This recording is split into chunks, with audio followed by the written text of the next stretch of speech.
So I'm never going to talk about, hey, ma'am, I'm going to get better. Don't leave.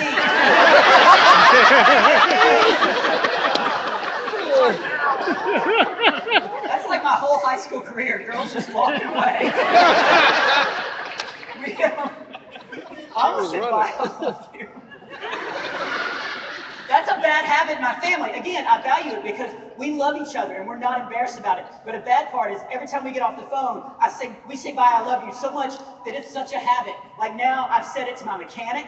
I said it to an Army recruiter one time. That was awkward. I was like, I gotta go, bye, I love you. And he's like, what? Don't ask, don't tell.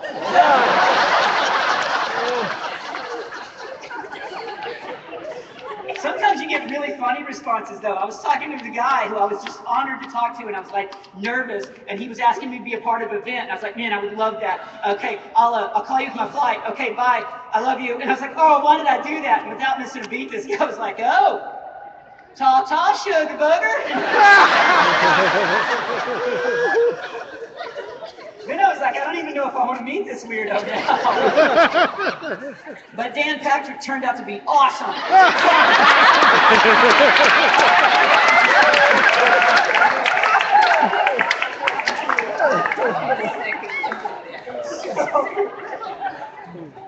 I don't know what I was talking about. Oh, yeah, offending people. Sure, I'm done. But no, so there are topics, like discipline is a hot topic that I will never talk about. Even in churches, Halloween is a big hot topic. Like, you know what I'm talking about, trick-or-treating. I don't want to offend anybody because I feel like we're all one family, but I let my kids trick-or-treat because I honestly believe in my heart that is the best way to teach them about the IRS. I let them go get candy, and make it home. I'm taking 50% of it.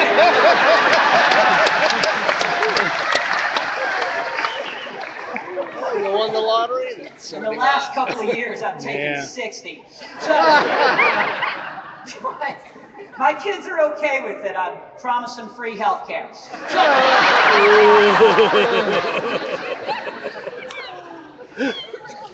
So I do. I love doing comedy. God created it. And it's powerful. I actually was on a plane and I read an article that doctors had discovered this. They weren't even Christian doctors, but laughter is 10 times more powerful than morphine. I was like, that is amazing. don't get me wrong. I'm glad God still made morphine. Let's be honest. If I break my leg in half, I don't want my doctor standing over me going, knock, knock. Quit screaming, say who's there. This is part of your HMO. Anyway, so I love doing comedy, but my favorite job, and I'm not saying this to brag as a Christian, but 16 years ago, I started a nonprofit organization called Being a Parent. And I love being a parent. And because I feel like you guys are with me, I can actually get kind of personal. I've got 3 boys, and I got to be honest, God has blessed me immensely. This may be too personal, but when I first got married, I was actually told that I couldn't have children by my mother-in-law.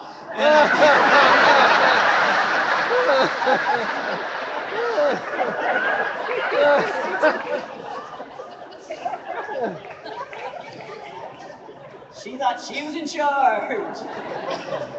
Because we were living with her. And, so please call my DVDs back there. We're really close to moving out. Anyway. But no, I'll tell you what got me truly getting into politics and getting into truly trying to become a part of this is when I had our first child. What happened was my wife went to labor at 5:30 in the morning. She jumped up and ran for the truck, and I had one job to do, and I totally messed it up. And I was tired because I'd just gotten off a tour called Festival Candios, which is a big traveling Christian festival. It had 11 Christian bands, Christian road crew, and everything was Christian. Like even our bathrooms, we had 1st, 2nd, and 3rd John.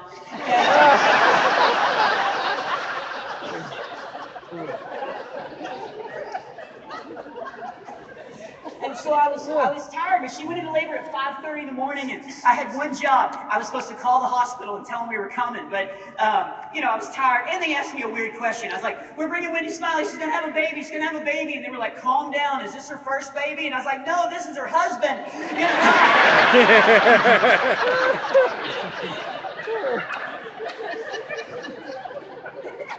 And I was scared because I was about to be a dad. I was about to be responsible for a human being, and I didn't even know. And also I was nervous because the doctor and the nurse didn't like me because they were all serious people. The nurse we had to meet 2 weeks before, and she was like, "Now, if the babies can't blow their nose," and so I thought she was messing with me. She goes, "You got to use this," and she handed me this.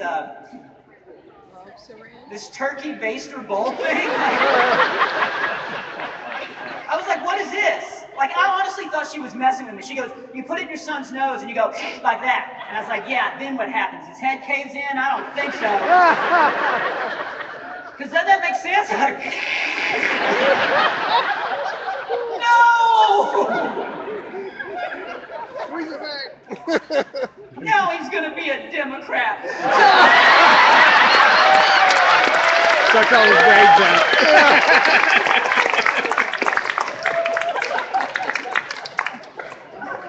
The doctor was even madder at me, man. The doctor got us in and he was trying to be so serious. He was like, if the baby's crying, it's because of 3 things. 1, he's hungry. 2, he's tired. Or 3, he has a dirty diaper. And I'm a comedian. I was like, shouldn't dirty diaper be number 2?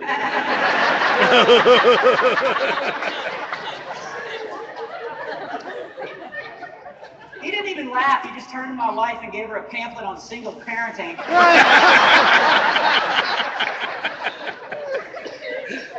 And so when we got in there, it was a hectic time. I mean, I'm about to be a dad. The doctor didn't even talk to me. Like, he just, maybe he was in a hurry. I try to think positive all the time, but he burst in the room and he was like, okay, I think we're ready. She's 80% of face. She's 7 centimeters dilated. Her barometer pressure is 80/60. Expect a cool front to come in later this afternoon.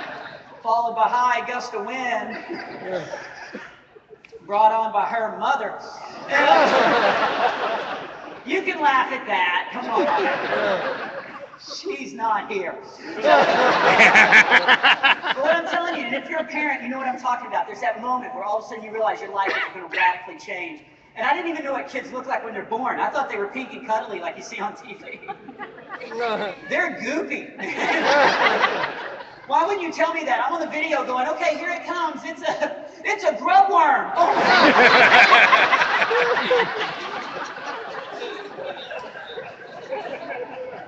I was expecting pink and cuddly. My first son looked like a VeggieTale dipped in motor oil. And they were over there cleaning the baby off, and I was over there like trying to get everything together.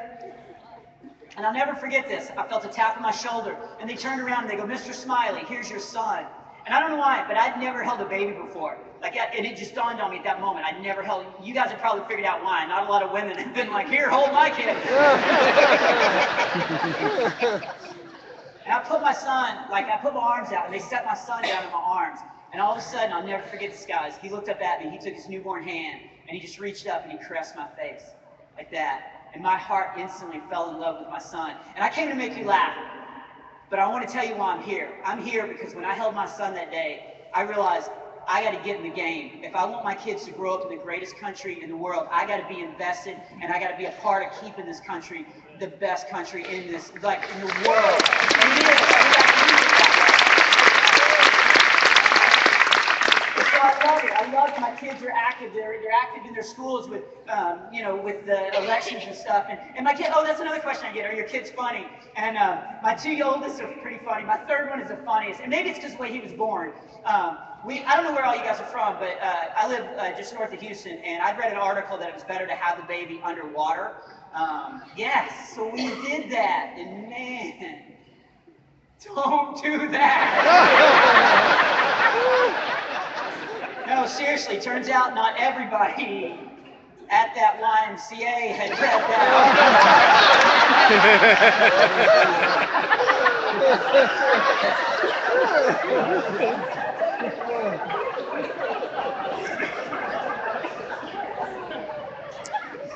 That lifeguard was angry. Anyways, my youngest is named Xander. I actually wanted to name him Bob after me, plus, come on, the way he was born. So, bobbing in the water, yeah. Everybody get it that's gonna get it? No child left behind. Okay. funny is I'll tell you two really quick ones. Because one, I took him to Philadelphia this last summer, and or sorry, not Philadelphia, Florida. I knew it was a state that started with an F. Except that Philadelphia doesn't. I'm not good at geometry. But I took him, and I'll never forget, I was doing a pastors conference down in Florida. There's about 300 pastors from all over the country. And right before I went out, Xander goes, "Is that all pastors in there?" And I was like, "Yeah." And he goes, "How long's your show?" And I go, 45 minutes. And he goes, "Good. Go twice as long so they'll see how it feels."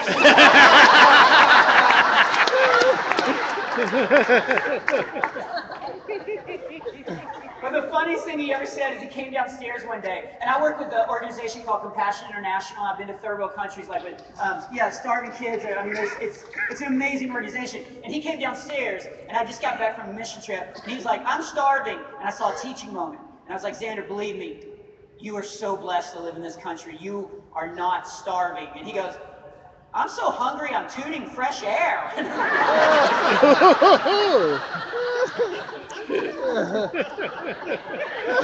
Not just air, fresh That's hard air. to argue, that's pretty hungry. But I do, this is why I'm here, because I want to make sure that my kids continue to grow up in truly the greatest state. I'm so blessed to be. And how many parents do we have here? I should ask that early on before I talk.